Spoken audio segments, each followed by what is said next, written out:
our ministry is growing, but, lagi kong sinasabi, I said this during the conference, the size or the growth of your church, sabi ko sa mga pastors, makinig kayo pastors ito, sabi ko, the growth of your church is not determined by the size of your building. It's determined by the size of your burden. How many people do you have in your heart? How many countries, how many provinces, how many nations, how many towns you have in your heart? That's the size of your growth, not your building. And your pastor has so many countries in his heart, so many nations to reach out in his mind. That's our vision, mga kapatid. Ngayon, ang attendance, if you look at the HBBC, we have about 600 in attendance on-site every Sunday. Dito, almost 300 ang attendance natin linggo-linggo. Sa Pasukin, more than 100. Doon sa Claveria, ganun din, more than 100. Sa Australia, umaabot na sila ng 40 ngayon. We also have Dingras. We have other ministries. Plus yung mga ibang mga outreach na may Zoom. We have about 500 to 600 in attendance every Sunday. But, listen to me, the growth of a church, attendance is not a healthy indication of growth. Can never be. Madali ang magdala ng tao. Alam niyo, pag nag-anniversary tayo, we can bring 1,000 people here. We can rent the gymnasium and bring 1,000 people. But attendance is not a healthy sign of growth. Do you know what is a healthy sign of growth? You, members, you are growing. If you are not growing, our church is not growing. Kung marami ang percentage, look okay, backslider, ilan sa 500 ang backslidden? Are you with me? 500. Ilan dyan sa 500 ang backslidden?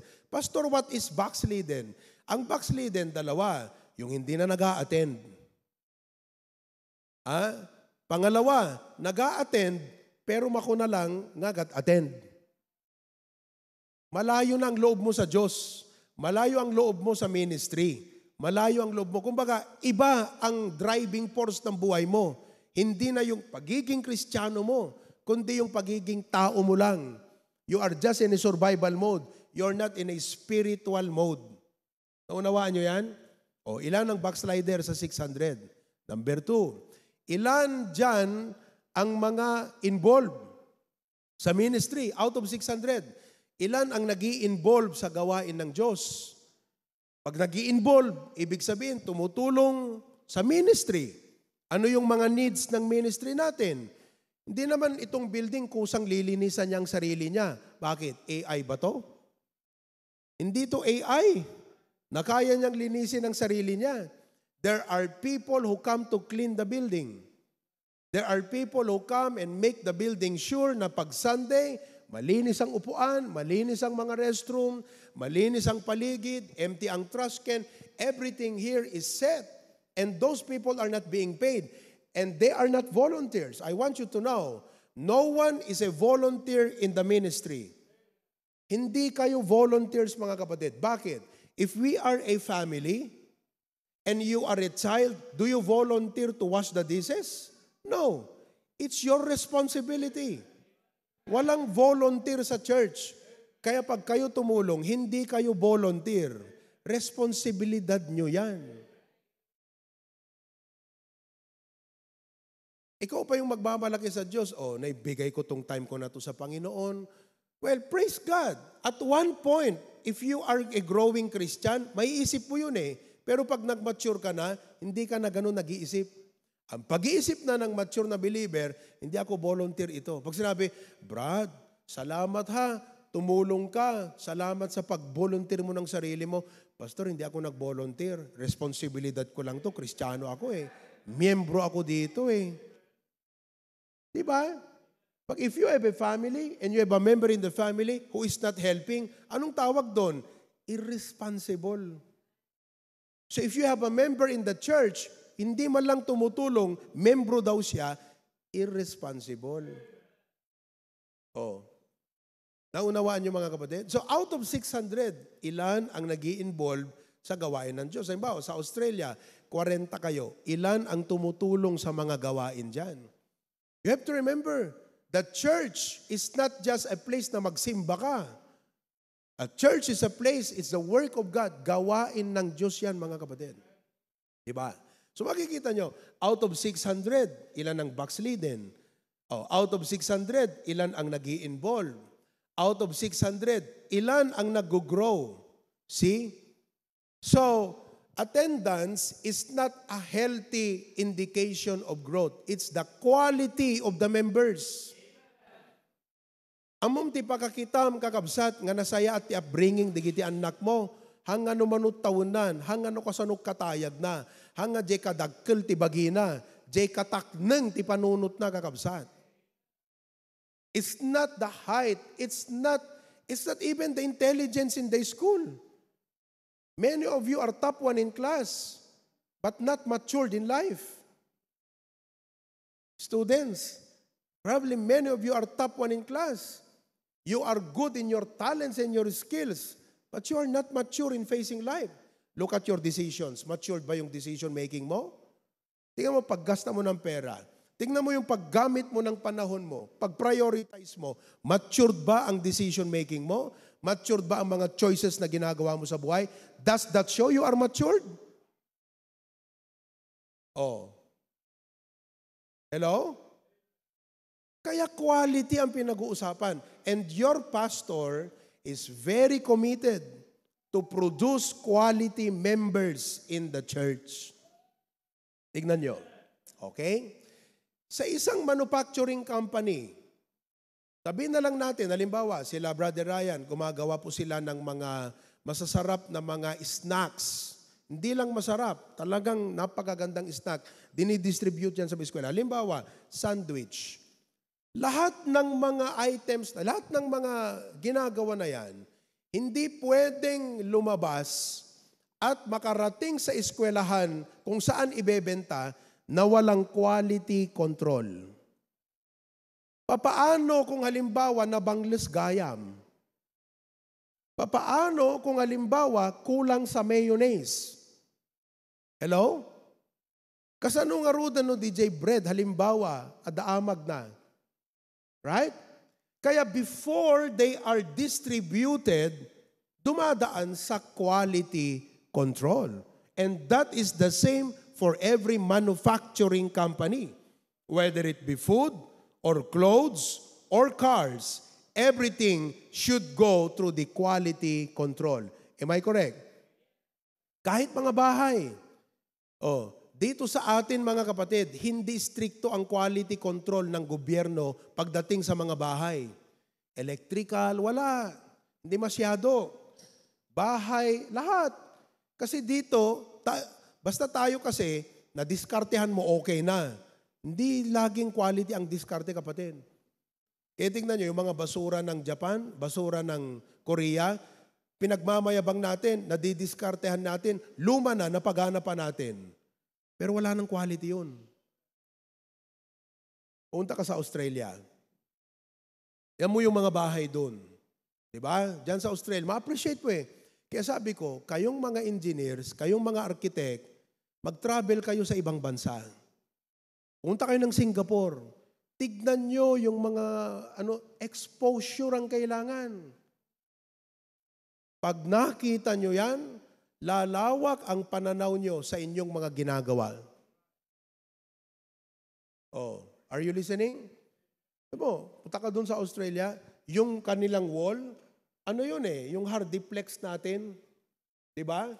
Wala kang makita na dugtong, hamupulos makita at nagsaipan, uray lubok, dyan nagsaipan, awam makita mapulos. Kasla may sa nga buo kakabsat nga hardiplex. Yung ceiling, walang ganyan. Makita nyo to? Pag pinatay ko yung ilaw, makita maglubok-lubok eh. Kasi DJ nagdaanti, ano na ganan? DJ pasta. Pasta bang tawag doon? Basilya? Oh, doon wala. Kasla, DJ Ceiling na parang isang buong hardiplex. Bakit? Quality control. Tiles, iyan. Pag ikaw ay tile setter, bago i-turn over, kung ikaw ay laborer, tiles ang trabaho mo, bago ka bigyan ng sweldo mo, halimbawa, babayaran ka sa ginawa mo, kailangan na yung mismong builder na company, meron siyang quality control. Pupunta doon sa ginawa mo, ewan ko paano nila gawin, halimbawa, di piso ipadalan na, nung nagsaot, palikab na. Dito, okay na yan, ano lang, anong tawag na? Grautam la deta. Kita nyo? So, ang mindset ni Pilipino, hindi quality, diskarte lang. Sa church, hindi pwede yun. Dapat quality. If we want to build a long-lasting, let's go for quality. If we want to expand, let's go for quality. Ngayon, kung halimbawa, balikan natin yung food, o kung yung isang pagkain hindi nakapasa sa quality control, you do not consider that a quantity or an item. It's no longer a quantity or item. Ang tawag dyan, reject. That's why in the church, when a member has not grown and matured, he is not a quantity. He is like a reject. And I don't care how much money you have, but if you don't know how to use your money properly for the Lord, that's nothing. Even if you are educated, even if you are a career person, even if you have influence, if you don't know how to use what God gave to you for His glory, that's nothing. Are you there? Kaya kailangan ng quality sa churches natin, mga kapatid. Ngayon, I'd like for you to turn your Bibles to 2 Peter chapter 3, verse number 18. 2 Peter chapter 3, verse number 18. Alright? Everyone stand together. Pambira, introduction lang yun. Tapos na yung oras ko. Okay, 2 Peter chapter 3, verse 18. I will preach this in 10 minutes. Natuto na ako mag-preach ng maikli. But grow in grace. What is the key word? Grow. But grow in grace and in the knowledge of our Lord and Savior Jesus Christ. To Him be glory both now and forever. Amen. Dear God, thank you for saving our soul. We would be hopeless without salvation. Salamat, Panginoon, hindi lang sa Panginoong Jesucristo na inyong ipinagkaloob ang inyong bugtong na anak. Thank you for the Holy Spirit that you gave to us. Thank you for the Bible that educate us the truth about God, the truth about life, the truth about the future and everything we need to know. Thank you, Lord, for our church. Thank you for Pastor June. Where we are today is because of a very strong leadership that molded, prepared, trained us to become receptive children of yours and obedient children of yours. I pray that for whatever sacrifices and investment he made, reward him more, dear God. And I pray that you bless our service today, the preaching of your word. Kayo pong mangusap sa bawat puso, Panginoon. In Christ's name we pray. Amen. Please be seated. Okay? The title of my lesson today is Why Grow? Why grow? Bakit dapat tayong lahat ay mag-develop? Marami ang hindi pa masyadong na-develop. And there is something in you that must be developed. Alam mo ang dapat ma-develop sa'yo? Your relationship with God. Your spiritual life. Your faith. Dapat ma-develop. Now, there are 5 reasons in the Bible why we should grow. Number 1, spiritual growth protects us. Spiritual growth protects us. Ang Kristiyano na lumalago sa kaalaman ng Biblia, lumalalim sa kanyang pananampalataya sa Diyos, ay, ano ti Tagalog? Mailiklik. Ano ti Tagalog? Ti maiya dayo, mailiklik. Maiiwas. Mailayo. Alam nyo, ang buhay, kailangan marunong ka ring umiwas eh. Marami sa inyo, hindi marunong umiwas. Kamakailan lang, merong young people na binigyan ko ng warning. Kung hindi mo maakay ang mga kaibigan mo, better, iwasan mo muna sila. Kaya hindi ka umaangat kasi hindi ka marunong umiwas sa mga dapat mong iwasan. Learn the law and principle ng pag-iwas. Kung ito ang isang matututunan nyo ngayon at uuwi kayo at ma-identify ninyo ang mga dapat nyong iwasan at magkaroon kayo ng lakas ng loob na iwasan ito, may mangyayaring maganda sa Christian life ninyo. Are you with me? Now, it takes maturity para umiwas. Tama? It takes maturity para umiwas. Kaya ang maganda, pag nag-grow ka, natututo kang umiwas. Amen po ba? It protects you.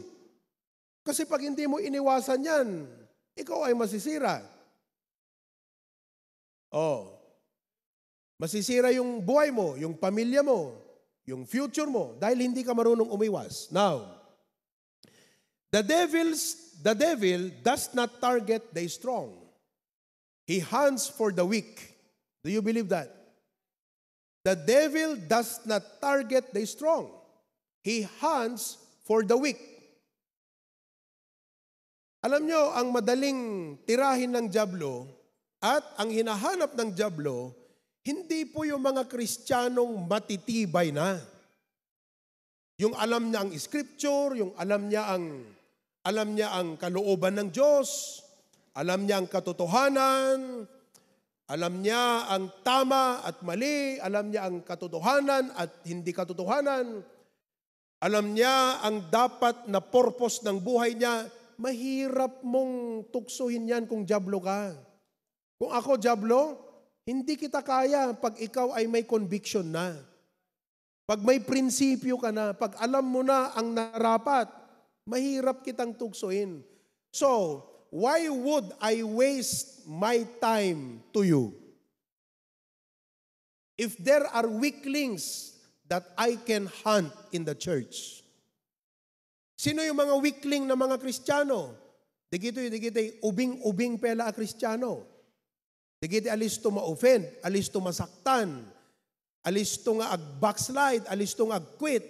Digito'y nalagang agimulat sakit tinakam. Weakling yang mga yan. Ikaw ang paborito na pagkain ng dyablo. Are you listening? Although, I believe na yung mga strong believers, pinagpaplanuhan din ng dyablo, papaano niya sila sirain. Kung pumunta ka sa presinto, merong nakalagay doon na top 10 wanted list. Halimbawa, top 10 wanted list. Anong top 10 wanted list? Sila yung mga hinahanap ng pulis. Number 1, Angie Vic Amigo. Halimbawa lang. Number 2, Erwin Amigo. Puro amigo. Top 10, kayo yung talagang drug lords, kumbaga. So sa church ganun din, ang pastor frontliner, ang mga men frontliner, titirahin din ng dyablo yan. Pero pinagpaplanuhan niya ng maayos yan. Pero kung gusto niya ang madaling trabaho, pupunta lang sa mga weaklings. Kaya bilang pastor, gustuhin ko ba? Would I want that those new believers who come to church for 1 month, after 1 month, they are gone. And when they are my responsibility, no, I will not. That's why I will put you in the discipleship program. I will put you under a coordinator to look after you, to visit you, to teach you the basic of the Bible, para kahit bago ka pa lang, malakas ka na. Oh, naunawaan niyo po? So spiritual growth protects us. Letter A, protect us from false teaching. Protects us from false teaching. Oh, wag niyo pong sabihin na pare-pareho ang lahat ng relihiyon. That's very immature of you. Kas ka man la dete, agub-ubrat bangkon nga di ka mapagdasig, ti peke kan usto nga kwarta. Adda peke nga kwarta, adda usto nga kwarta, adda peke a relihiyon, adda mat usto nga relihiyon. Huwag mong sabing pare-pareho. That's very immature. Learn the Bible. You will learn to find out. You will find out. May pagkakaiba. Amen po ba? Amen. Oh. Kaya hindi natin maiiwasan ngayon at huwag kayong mau-offend. Hindi naman tayo nagko-compare. Hindi kailangan magko-compare. But as you grow, hindi mo maiiwasang mag-compare. And that is not immaturity. That is just maturity that you begin to realize, ay, dapat pala tanggalin ko itong imahen dito sa bahay. Mali pala ito. When you begin to do like, mali pala yung prayer na Ave Maria. Kasi natutunan ko sa Bible, si Maria, hindi ka dapat mag-pray sa kanya. So ano nangyayari ngayon? Nasasaktan yung mga tao na nadadali doon sa paniniwala mo, pero ikaw nag-grow. See? So you grow in doctrine. Oh, lumalalim ka ngayon. You grow in understanding of moral life. You grow in the understanding of problems. So, it protects us from false teachings. 2 Peter chapter 2, 1-3, ganito ang sabi ng Bible. But there were false prophets also among the people, even as there shall be false teachers among you, who privily, alam niyo sabi ng privily? Privately, secretly, shall bring in damnable heresies. Heresy means false teaching. Kumbaga, kung sa politics, ang tawag dyan, trolls. Sila yung nagmamanufacture ng fake news para masira yung pagtingin ng tao sa isang matuwid at mabuting politiko. Can you imagine that politicians are willing to spend millions of money just to pay for trolls to destroy the image of their opponent at that expense so they can win that political game? Kita nyo yan? Nangyayari yan sa politics, mga kapatid. Oh. Kaya nga, hirap na hirap ang Congress na gumawa ng batas para sana ma-neutralize yung paglalabas ng fake news. Eh, siyempre, kung ikaw ay vlogger, gusto mo yung mga fake news kasi yan ang gustong-gusto ng tao. Kung bakit naman, na kung minsan, yung fake news, yan ang gustong-gusto ng taong pinapanood. Ni hindi man lang sumuri. Nag-crop lang ng isang statement, halimbawa. Oh. Tapos ipinost, parang katulad ako. Alam nyo, pag ang church natin, ganito kalaki, di pa masyadong pinapansin yan ng mga trolls. Pero pag naging 5,000 na ang attendance natin, members natin, nako, hotspot na tayo ng mga trolls, mga kapatid. Kukuha na yan ng preaching ni Pastor Proby. Yung sinabi niya, kayo, ang tatagal nyo na, hindi kayo lumalago. Pupost na yan, tapos gagawa ng headline. Ano ba namang pastor ito? Masyadong condemning sa mga miyembro. O, di ba? Magko-comment kayo ng mga tao. Hindi naman nila susurin, teka, sino ba yung pastor na yan? Bakit parang ang sama-sama ng pastor na yan? Tingnan ko nga, kausapin, walang ganon ngayon. Dahil ang tao, puro chismosa. Marites, mahilig sa fake news. Tanong, ang isang society, aangat ba kung ganyan ang ugali ng mga tao? Kung ganyan ang kultura ng mga tao? They feed on fake news? They feast on fake news? Aangat ba ang tao, ang society na yan, pag ganun ang kultura? No. Same thing in the church. That's why as a pastor, guardian ako eh. Nagbabantay ako eh. Tinitignan ko yung mga input na pwedeng makasira sa pag-iisip mo at a-addressan natin yan ng salita ng Diyos. Diba? Kaya pag nag-grow ka, you are protected. Ano pa? You are protected from Satan's trap. Oh, sasabihin niya sa'yo, tritriplehin ko ang sweldo mo. Magtrabaho ka lang ng linggo. Hindi mo alam, Satan's trap yan, kapatid. Hindi porke blessing sa paningin mo ay galing sa Diyos. Hindi lahat ng mukhang mabuti sa Diyos galing. Lahat ng mabuti sa Diyos galing. Pero may mukhang mabuti. Ang tawag doon, imitation. Nagbag ka ng Louis Vuitton, imitation. Mukhang Louis Vuitton. Pero hindi pala, imitation. Peke. Ano pa yung other term ng imitation? Class A. Hello?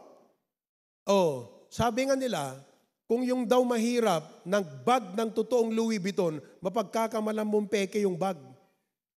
Pero daw kung yung mayaman, nagbag ng peke na Louis Vuitton, mapagkakamalan mong authentic yung bag. Tira, no? Ang tao talaga. Iba mag-isip. Hello? Oh, ang punto ko ay ito, hindi lahat ng mukhang mabuti, makakabuti sa'yo. Biruin mo yon. Oh, ang sweldo mo, gagawin kong 3 times, magtrabaho ka lang ng linggo. Uy, okay to Total, magta-tithes naman ako. Mangangatwiran ka na. Pero mali pa rin eh. Bakit? Seek ye first the kingdom of God. Kaya kung alam mo ang tama at may conviction ka sa tama, it will protect you from Satan's trap. Isipin mo, kayong parents, pag grinab nyo yan, linggo, ano ang testimony mo sa anak mo? How can you emphasize the importance of worship to your children kung pati linggo, kumikita ka na ng pera? Alam nyo, listen to me. Ang pera ay kailangan. Hinahanap. Amen ba? Kaya nga hanap pera. Pero kung pati linggo, naghanap pera ka pa rin, ginawa mo ng Diyos ang pera. Huwag niyong gagawing Diyos ang pera, mga kapatid. Money is not God. Money is a servant. Let money serve you, not you serving money. Pero pag hindi ka umunawa sa Biblia sa ganon, wala. Kung nadaging ka, bro, alam to man ta martilyum tumbigat tadapa ubrak. Ay inak kapilya ngamin. Ikang gamot ti sweldom, 5 kasot. Ay wala Taasan mo siguro, taasan mo. 600. Wala. 1,000. Anong oras? You're for sale. Are you with me? But you know, when you grow, may tama kang prinsipyo at pananaw sa buhay. Alam mo ang iiwasan mo, kapatid. May iiwasan mo yan. Not only that, number 3, it will protect you from wrong choices. It will protect you from wrong choices. You see that? Sapagkat tayo, maraming tukso sa buhay, and our flesh will, tempt us. Yung tinatawag nating impulse. Yung tinatawag nating emotion. We make choices based on emotion. But when you grow, it protects you from those wrong choices because of wrong reasons, wrong motive, wrong driving force. Amen? Nakakaiwas ka ngayon. Huwag mo sabihin sa akin matalino ka sa school. Pero pag hindi ka marunong umiwas sa maling barkada, hindi ka mature. Maturity. Ang maturity ay marunong umiwas. Tandaan nyo yan. Sabihin mo sa katabi mo, ang maturity ay marunong umiwas. Oh. Tanong ko sa inyo, in application, ano ang mga dapat nyong iwasan ngayon? Ano ang dapat nyong iwasan? Amen? Oh. That's why you need to grow, because spiritual growth protects. Number 2, not only spiritual growth protects us, by the way, parang sa katawan, mamaya na yan, sige. Number 2, ito muna tayo sa number 2. Spiritual growth not only protects us, but spiritual growth prepares us.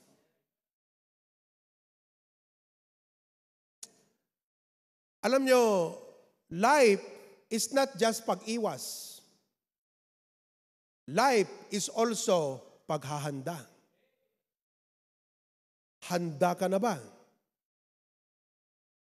Marami sa inyo gusto nang mag-asawa. Handa ka na ba?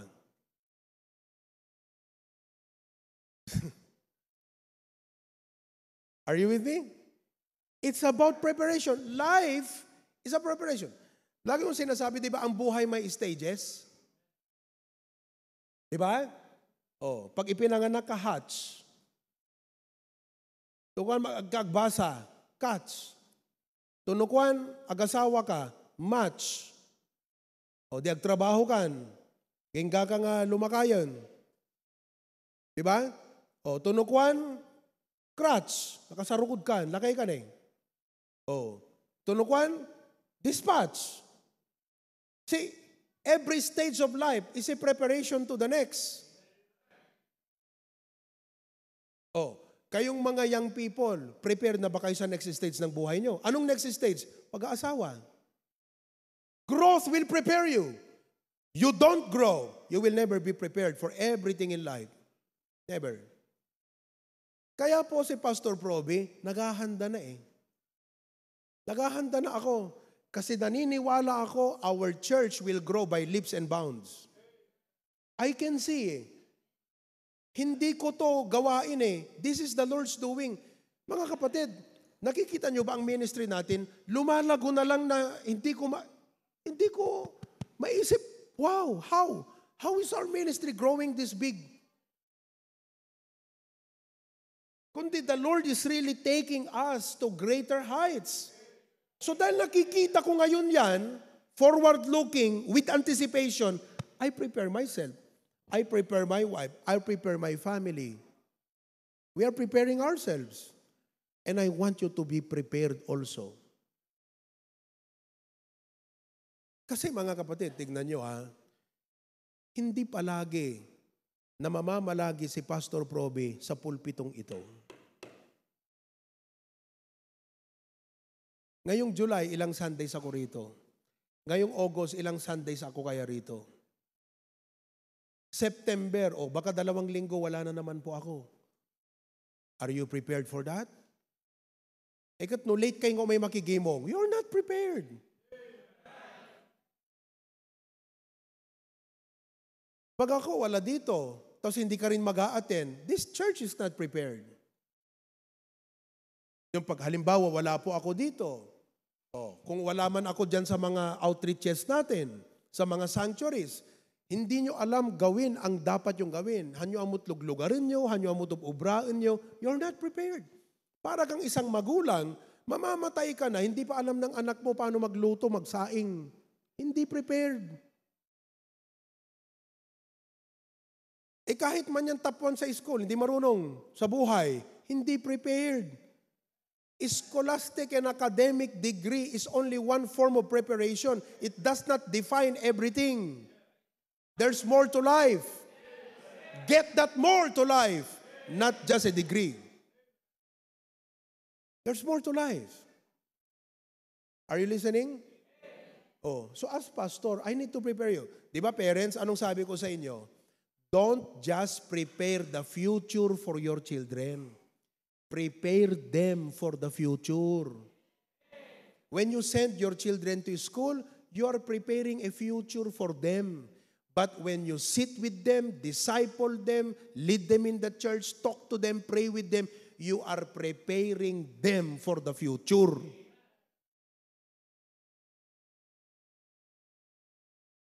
See? You're learning a lot now. We should learn a lot. Actually, konti na nga lang yung panahon natin. Ang bilis ng paglaki ng church natin. Ang hirap habulin yung paglago ng iba sa atin dito. Lalo na yung mga matatagal na duduugan nga di na kaya't agro kakabsat. Nagrigat na kamaton di pa nag-grow yung kakabsat. Singsingput kay kuman. Iba kayo matagabi. Singsingput ka ngamino na. Mahirap habulin. Alam nyo, hindi biro to. Once na talagang finulblast ko mga kapatid itong expansion natin, naku, maganda na yung isang Sunday na makita nyo ako dito sa Maine. Baka isang beses na lang sa 2 buwan tayo magkikita rito. Oh, are you ready for that? No. Nagalit ako po. Nagalit na hindi for the sake na magalit lang. Pero nasaktan yung loob ko bilang pastor. Kasi tinuruan tayo ni Pastor June. Sabi ko sarili ko, Lord, may pagkukulang ba ako sa church? Bakit ganun sila? Ba't ganun yung mga miyembro? May pagkukulang ba ako? Nagkulang ba ako sa pagturo? Sa pag-implement? Sa pag-remind? Yan nyo. Yung ating recognition, yung closing ng mga Bible student nung, when was that? The other Sunday? Sa Batak, ginawa. Diba? July 6. Alam nyo naman ang service natin doon, nagsisimula 3:00 ng hapon. 3:45 to 4:00 na hindi pa nagsisimula. Nandun ako, ka-fellowship ko yung mga kapatid sa Australia. I was attending to them and I was confident the people back here know what they are doing. Kita nyo, inaasikaso ko yung mga tao. Akala ko yung mga nandito, alam nila ang gagawin nila. Mag-aalas 4 na hindi pa nagsisimula yung service. Bakit? May inaantay daw. Alam nyo bang prinsipyo natin dito? Time waits for no man. You are not that very important that we have to wait for you. That's principle. Pag wala tayong ganyang prinsipyo, wala tayong kalidad. Walang disiplina eh. Time waits for no man. Kaya pinagalitan ko yung aking staff. Napagsabihan ko rin yung mga pastors natin. Ganun talaga. Sabi ko, pag wala na pala ako dyan, awang gayam ti tao nga manakaman nga mangubra ti uston, awang gayam mangilungalungon tinasayaat, hanggayam nga agro, awang gayam mangyarit ministry tayo no awan ni Pastor Providitan. Alam niyo, sasabihin ko yun, hindi out of frustration. Sasabihin ko yun mga kapatid, out of a lesson. Sana ma-realize natin, we are not a young church anymore. Pero parang tatay na sasabihin mo sa anak mo, college na, barok, college kan. Di ka pa'y amo nga, ipaknita na gidda ang barok. Sino dito mga college student na nagliligpit ng kanyang tulugan? Hello? College ka na. Hindi ka pa marunong maghugas ng plato. Your parents may be saying that sometimes out of frustration, but that's not really out of frustration. Out of concern. Sabi niya, pampira, ano na lang mangyayari sa buhay mo? College ka na, hindi ka pa natuto sa mga dapat basic of life. Marunong kang arithmetic, marunong ka ng science, memoryado mo lahat, pero hindi mo alam ang basic ng buhay. Same thing. Kaya ano po ang ginawa ko doon sa Australia?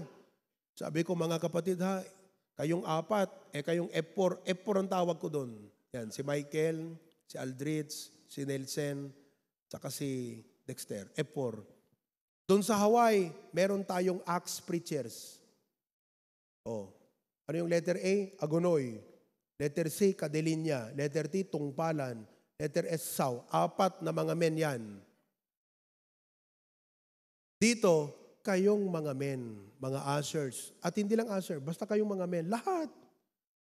Alam nyo, kayong mga members, kahit sana hindi sabihin ng usher sa inyo, uy, katabihan mo ngayong new believer. Alam nyo na dapat yun eh. Pauna yung kakabsat. Sa awan nakam tayo, ayan. Kita mga bisita, may sanad dyan. Membro kayo, may tikangkan tayo. Di ka kung pang kaabay. Sir, taga-ano kayo? Siyak ni brother so and so. Welcome to our church. Diti amot mang sangaili, ti bisita. Diti amo nga tubayan, dagiti new believers. Malpas ti gimong pagpapanawan ti kapilya. Bakit? Hanggang may nakigimong lang dito yung agaten kakabsat. Balay tayo amin dito. Sakbay kayo mo tagawin, kita nyo nga naidap amin na silaw. Nakarikap, nakita yung DJ Kapilya, di Palawan, nasunog. Electrical fault, faulty wirings. Siguro matagal na, kasi luma na rin yun eh. Dapat tignan din natin dito yan. Wala pa namang insurance tong building na to, kamahal-mahal. Kung may insurance sana to, wala tayong problema. Gusto pa nating masunog para may pera pa. Pero walang insurance to. Are you listening? Ayan o. Nung isang prayer meeting, tinignan ko dyan sa CCTV. May CCTV ako dito eh. Ayan o, dami nating CCTV. 10:30 na ng gabi, nakatiwangwang yung pintuan dyan sa baba. Nakabukas yung ilaw sa labi, nakabukas ang ilaw dito. Saan ang mga member? Hirap, di ba? Subukan yung ganyan ng mga anak nyo sa bahay nyo. Magagalit ka eh. Wala ka. Tapos kung ano-anong pinaggagawa sa bahay. Di ba? Sumga ka, correct. Sumga ka eh. Kaya ganun din ang pakiramdam ni Pastor Proby. Binibilisan ng Diyos yung paglago natin. Ako naman, sabi ko, Lord, teka lang, Lord. Huwag mo masyadong bilisan, Lord. Hindi pa mature itong mga tao ko rito. Tikas ng ulo. Yung mga matatagal doon, Lord. Hindi ko pa nakausap ng gusto. Bad example. Huwag mo masyadong bilisan, Lord. Relax ka lang. Teka lang, palaguin ko nga muna itong mga tao rito. Make sense? Spiritual growth will prepare us. Amen? Kahapon, praise God, may mga naglinis. Tinatawagan ko si Tita Mel, hindi ko makontak, wala palang kuryente. Kasi sabi ni Tita Mel, kakabsat, please, umay kay Agdalos. Ang gusto kong sabihin sa'yo, Tita Mel, huwag kang magpiplis sa mga miyembro. Hindi dapat nagmamakaawa ang church at ang Panginoon sa inyong serbisyo. Kaya pagdating dito, maglinis, hindi ko sasabihin sa inyo, please mga kapatid, umay kayo tumulong. No. Your responsibility. Hindi pwedeng magpiplease ang magulang sa anak eh. Please anak ko, ag-toothbrush kan ay apo.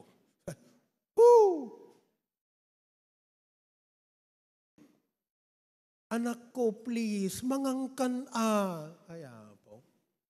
Noon na inlubungan, itumugmukit, di dumudumo ko na daan. Pagsayaatan na pagpiplisampe lang, lalo kung ang Diyos ang nangangailangan, hindi yan please sa inyo. His wish, ano tawag doon? Your wish is my command. Yun. God's wish must be our command. Pag sinabi ng Diyos, kailangan ko ng tao doon. Yes, Lord! Your wish is my command. Yung sasabihin ng Panginoon, please, HBBC, sino ba ang pwedeng maglinis sa kapilya nyo? Sino ba ang pwedeng gumawa? Please lang, magpiplease ang Diyos sa'yo. Uy, taas mo ha. Ano tingin mo sa sarili mo? Magpiplease ang Diyos sa'yo? Wow. Sabi nga ng mundo, di wow. Hirap. I'm just teaching you right mindset. Ikaw nga dapat mag-please sa Diyos eh. Ikaw nga ang dapat magsabi, Lord, bigyan mo naman ako ng responsibility. Lord, bigyan mo naman ako ng ministry. Lord, touch mo naman ang puso ni pastor para bigyan niya naman ako ng assignment. Please, Lord. If you know God, ikaw ang magpapakumbaba sa Kanya. Hindi siya ang magpapakababa sa'yo. Nagpakababa na ang Panginoon nung niligtas tayo. Pati ba paglilingkod mo, magpapakababa pa siya sa'yo? Wow! Talaga. Dapat tayo ang nagpapakababa sa Kanya. All of God's people say? Not only growth will prepare us for ministry, but growth will prepare us for blessings. Tingnan mo yung anak mo.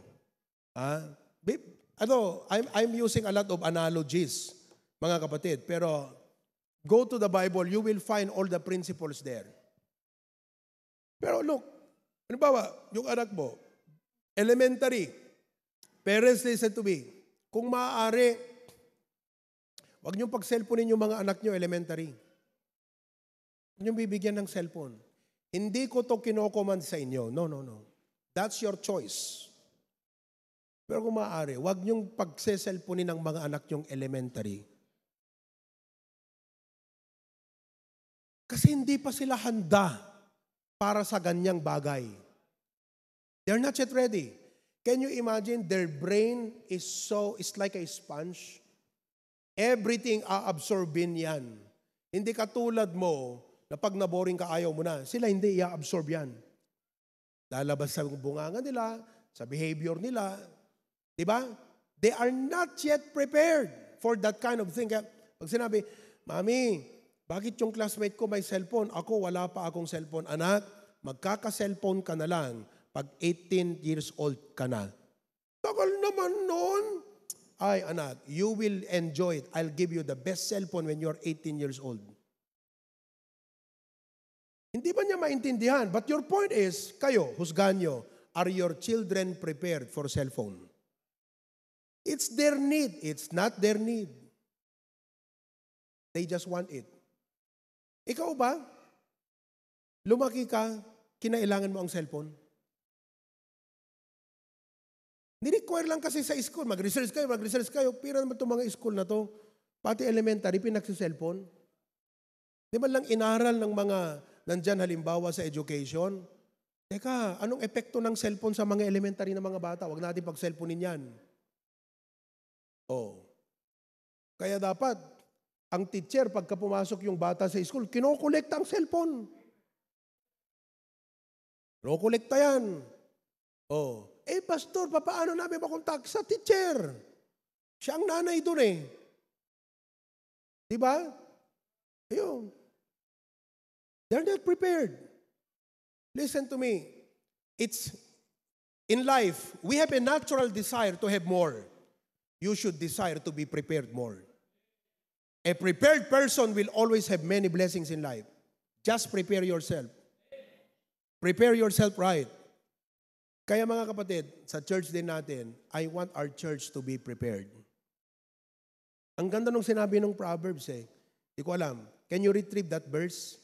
Sabi niya, prepare thy, parang may, yung mga ano mo sa labas, sabi niya ganun eh. And then afterwards, prepare thy work without, and make it fit for thyself in the field. And afterwards, build thine own house. That's a good principle of business. Palaguin mo ang negosyo mo, prepare mo muna yan. Mamaya ka na magtayo ng bahay mo. Mas marami ka pang bahay ang maitatayo pag napalago mo ng maayos ang negosyo mo. Yun. Diba? Prepare.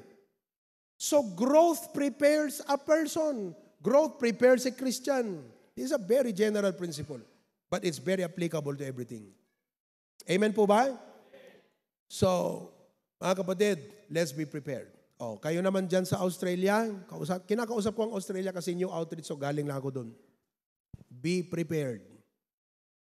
Be prepared for the ministry, be prepared for blessing, be prepared for more trials in life.